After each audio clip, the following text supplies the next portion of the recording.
Maluging kadena kaya medyo nigpitan ko lang ng konti. Saka magpapalit ako ng bearing ng side wheel.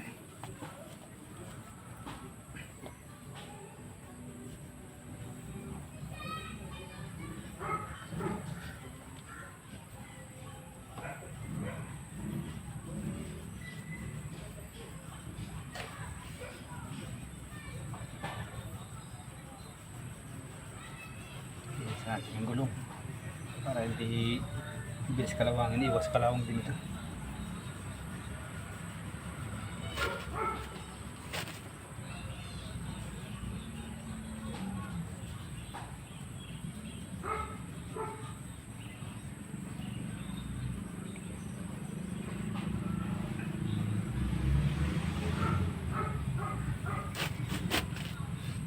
Ito nga po pala ito, Barako 3. Tinesting ko lang kung ano ang performance ng Barako 3. Parehas din halos ng Barako to. Medyo matipid nga lang ito sa gas, base sa experience ko, matipid sa gas ito.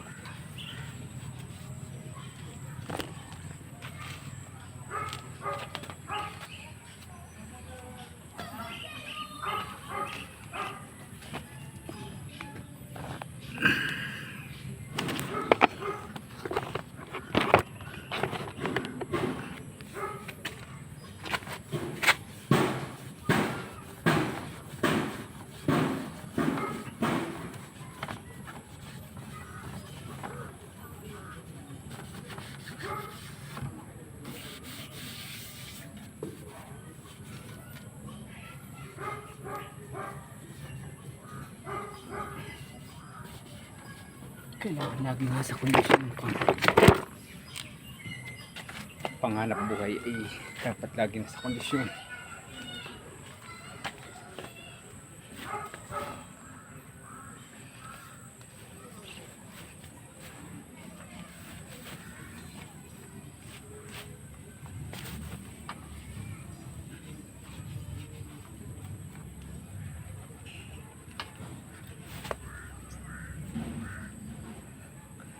Hindi ko na ito masyadong natututukan ko anong lagi akong busy sa pagdadrive sa ibang lugar.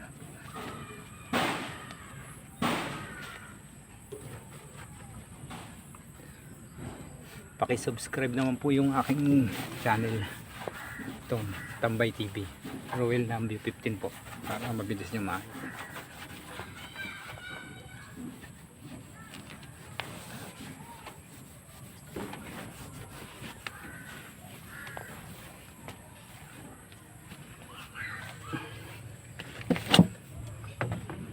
Ito yung aking prangkisa.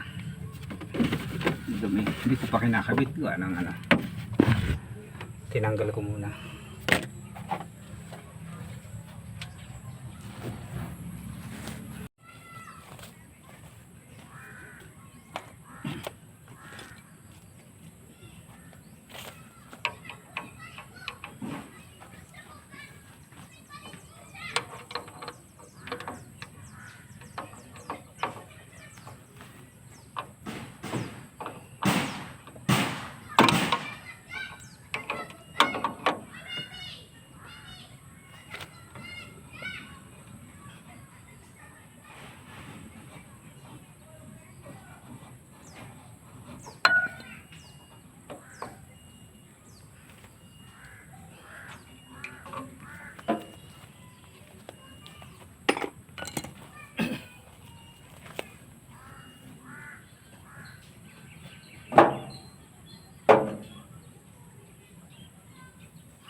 Papalit tayo ng bearing. Basag na yung bearing ko, 6302.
Kaya pala sobrang uga ng side wheel ko. Ito yung aking bearing, oh.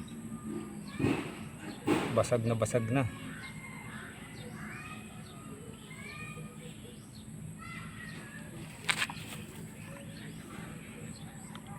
Papalitan natin mga idol ng bearing. Yung side wheel ko. Ito yung aking binili pampalit, 6302 pang side wheel. Kukuha muna ako ng kahoy para yun ang gagamitin kong pampokpok.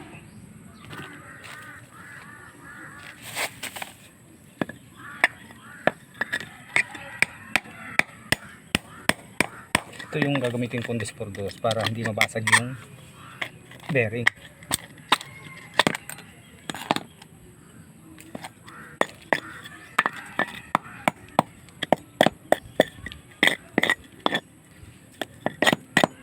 Pwede na ito.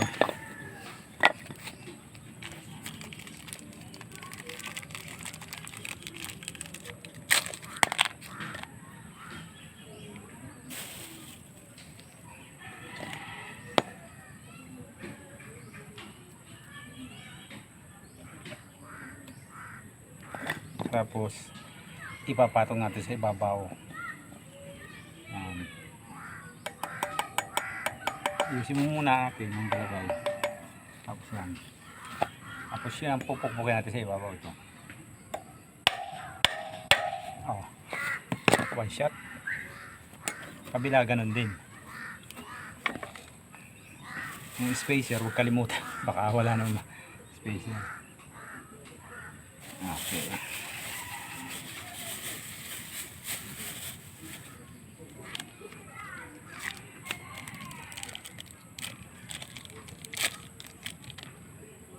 Same process lang po.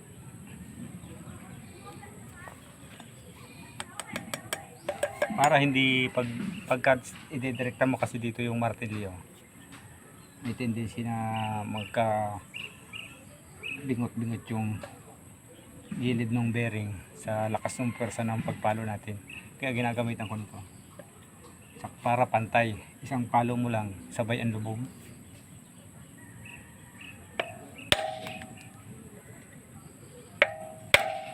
Oh, sumablay ka man sa isa, pangalawa sigurado na yun.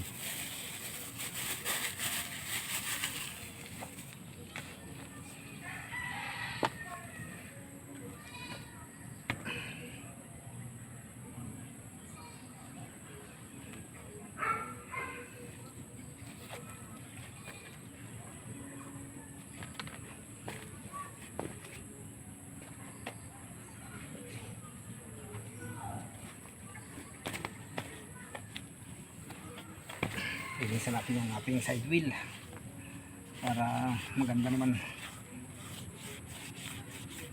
Itong gulong ko ay magtatatlong taon na to.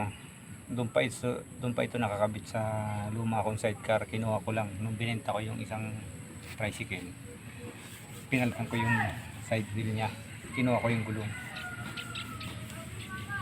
Kaya matagal na rin ang service nitong side wheel na ito sa akin. Makapal pa siya. Ano to heavy duty na power tire Titan.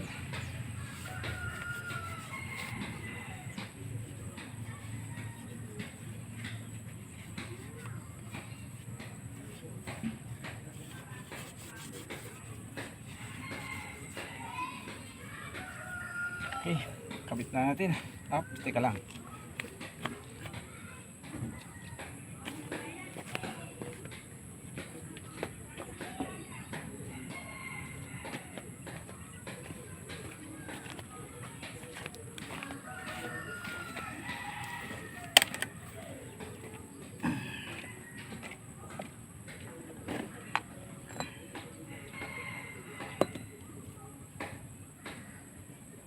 Nilalagisan ko to kasi tag ulan, mabilis niyang matuyot. Ewan ko doon sa iba kung ano ang gamit, pero ito sa akin wala low budget, kaya pwede na yung use oil, temporary lang para at least kahit pa paano magandang ikot ng gulong.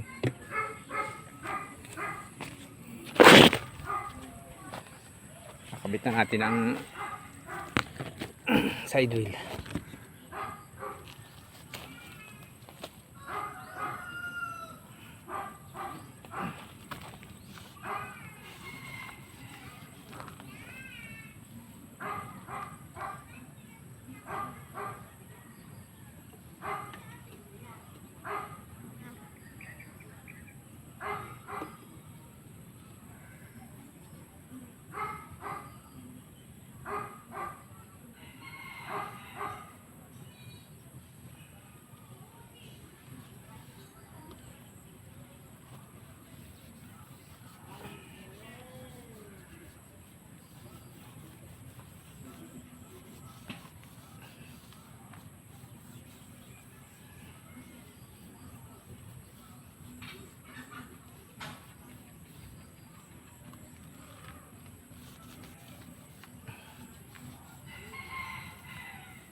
Makulimlim pero mainit.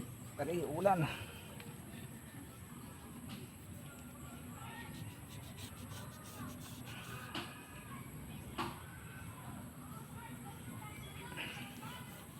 Ewan ko lang po doon sa iba kung ganito rin ang technique sa ginagawa ko. Pero kanya-kanya po kasi mga kanya-kanyang diskarte kung paano mapapabilis ang trabaho.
Ako po kasi mas gusto ko yung wala akong katulong. Gawa ng mas natatagalan ako pag may katulong. Gamay ko na kasi yung galawan ng tricycle eh.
Tapos lagyan natin ng washer sa kabila.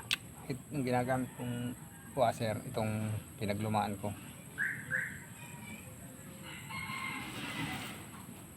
Kaya hindi ko siya agad tinatapon. Kasi pwede mo siyang gamitin kung talagang walang wala at nasiraan ka sa mga lugar na wala kang mabibilan, pwede mo siyang gamitin pansamantala, makarating ka lang sa bibilan mo.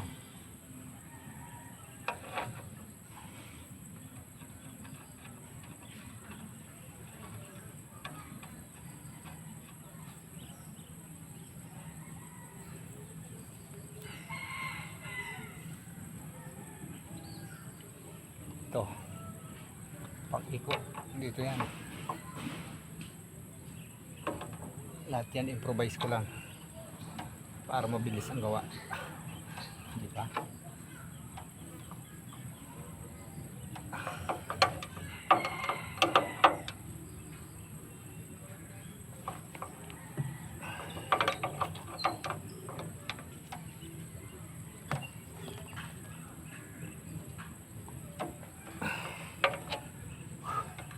Okay.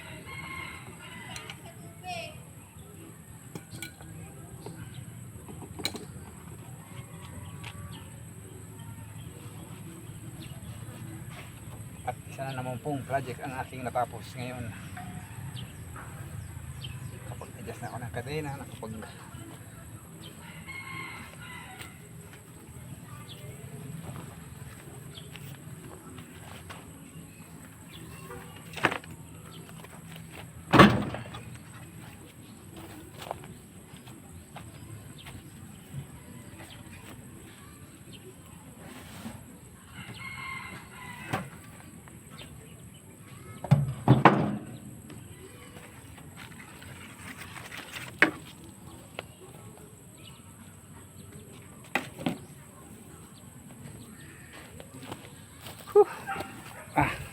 salamat po sa panonood ninyo. Yan po yung aking tricycle. Yan ay style dito sa Laguna. Ganyan ang style ng tricycle dito sa parting Siniluan, Lumban, Paite yan.